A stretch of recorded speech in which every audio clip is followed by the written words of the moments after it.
ನಮಸ್ಕಾರ ಸ್ನೇಹಿತರೆ, ಕರ್ನಾಡು ಪ್ರೇಮಿಯ ಮತ್ತೊಂದು ವಿಡಿಯೋಗೆ ನಿಮಗೆ ಸ್ವಾಗತ. ನೀವು ಥಂಬ್ನೇಲ್ನಲ್ಲಿ ನೋಡಿರುವ ಹಾಗೆ ಡಿಸಿಎಂ ಡಿಕೆ ಶಿವಕುಮಾರ್ ಅವರನ್ನು ಕಾಪಾಡಿ ರಕ್ಷಿಸುತ್ತಿರುವ ಆ ದೈವಶಕ್ತಿ ಯಾವುದು? ಕರ್ನಾಟಕದ ಉಪಮುಖ್ಯಮಂತ್ರಿಗಳಾದ ಶ್ರೀಯುತ ಡಿಕೆ ಶಿವಕುಮಾರ್ ಅವರನ್ನು ರಕ್ಷಿಸುತ್ತಿರುವುದೆಂದು ಹೌದು. ಡಿಕೆ ಶಿವಕುಮಾರ್ ದೊಡ್ಡ ಆಲದಹಳ್ಳಿ ಕೆಂಪೇಗೌಡರ ಮಗ ಶಿವಕುಮಾರ್ ಅಂದರೆ ಯಾರಿಗೆ ತಾನೇ ಗೊತ್ತಿಲ್ಲ ಹೇಳಿ.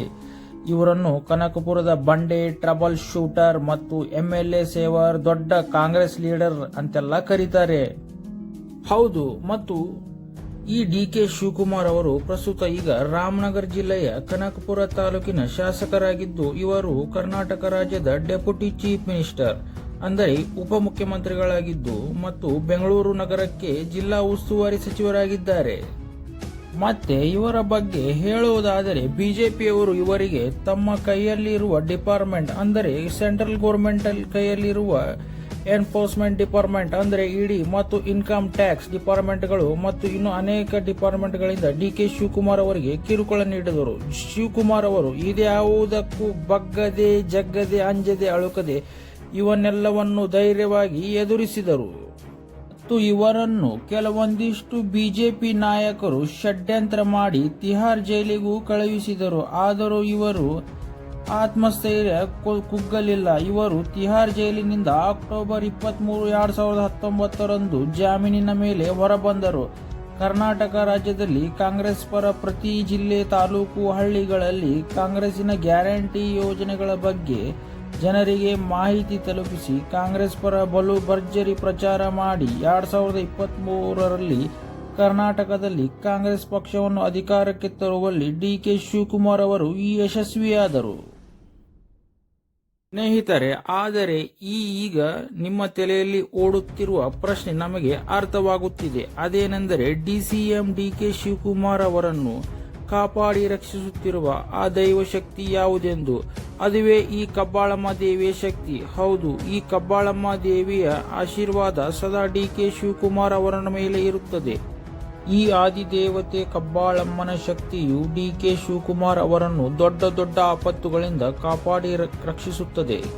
ಮತ್ತೆ ಈ ಕಬ್ಬಾಳಮ್ಮನ ದೇವಸ್ಥಾನವು ರಾಮನಗರ ಜಿಲ್ಲೆಯ ಕನಕಪುರ ತಾಲೂಕಿನ ಕಬ್ಬಾಳು ಎಂಬ ಗ್ರಾಮದಲ್ಲಿ ಈ ದೇವಸ್ಥಾನ ಕಂಡುಬರುತ್ತದೆ. ಮತ್ತು ಈ ದೇವತೆಯು ಶಕ್ತಿ ದೇವತೆಯಾಗಿದ್ದು ಕಬ್ಬಾಳಮ್ಮ ದೇವಿ ಎಂದು ಕರೆಯಲ್ಪಡುತ್ತದೆ. ಈ ದೇವಾಲಯವು ಹಿಂದೆ ಪುರಾತನ ದೇವಾಲಯವಾಗಿದ್ದು ಶಿಥಿಲವಾಗಿದ್ದ ಕಾರಣ ಈ ದೇವಾಲಯವನ್ನು 2015ರಲ್ಲಿ ಪುನರ್ ನಿರ್ಮಾಣ ಮಾಡಲಾಗುತ್ತದೆ. ಈ ದೇವಾಲಯವು ಯಾವ ಶತಮಾನಕ್ಕೆ ಸೇರುತ್ತದೆ ಎಂಬ ಬಗ್ಗೆ ಯಾವುದೇ ಶಾಸನಗಳಲ್ಲಿ ಕಂಡುಬರುವುದಿಲ್ಲ. ಈ ದೇವಾಲಯದಲ್ಲಿ ಹಿಂದೆ ಮರದ ಮೂರ್ತಿ ಇದ್ದು ಇದನ್ನು ಈಗ ದೇವಾಲಯದ ಗರ್ಭಗುಡಿಯ ಹಿಂಭಾಗದಲ್ಲಿ ಭಕ್ತರ ದರ್ಶನಕ್ಕಾಗಿ ಇಡಲಾಗಿದೆ.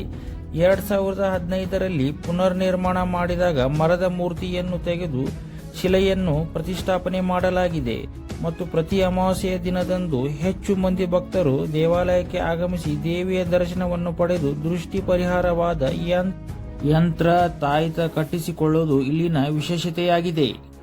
ಇಲ್ಲಿಗೆ ಬರುವ ಭಕ್ತರು ಇದರ ಬಗ್ಗೆ ಹೆಚ್ಚಿನ ನಂಬಿಕೆಯನ್ನು ಇಟ್ಟಿರುವುದು ವಾಡಿಕೆಯಾಗಿದೆ. ಮತ್ತೆ ಈ ದೇವಾಲಯವಿರುವ ಸ್ಥಳವು ಬೆಟ್ಟ ಗುಡ್ಡಗಳ ನಡುವೆ ಕುಳಿಯಂತೆ ಕಾಣುವ ಸಮತಟ್ಟಿನ ಪ್ರದೇಶವಾಗಿದ್ದು ಗ್ರಾಮದ ಹೊರಗೆ ಕಬ್ಬಾಳು ಕುಳಿ ಸ್ಥಳವೆಂಬುದಾಗಿ ಕರೆಯಲ್ಪಡುತ್ತದೆ. ಕಬ್ಬಾಳು, ಕಂಸಸಾಗರ, ಅತ್ತಿಹಳ್ಳಿ, ಹೊಸಳ್ಳಿ, ವಡೇರಳ್ಳಿ, ಗೇರಳ್ಳಿ, ಅರೇಕಟ್ಟೆ ದೊಡ್ಡಿ, ದಾಳಿಂಬ ಹಳ್ಳಿಗಳು ಈ ಕುಳಿಯಲ್ಲಿವೆ. ಈ ಕುಳಿಗೆ ಮೆರುಗು ನೀಡುವಂತ ಕಬ್ಬಾಳು ಬೆಟ್ಟ, ಗೇರಳ್ಳಿ ಬೆಟ್ಟ, ತೈಲೂರು ಕಲ್ಲು ಮತ್ತು ಕುರುಚಿ ಅಚ್ಚಲು ಬೆಟ್ಟಗಳಿವೆ.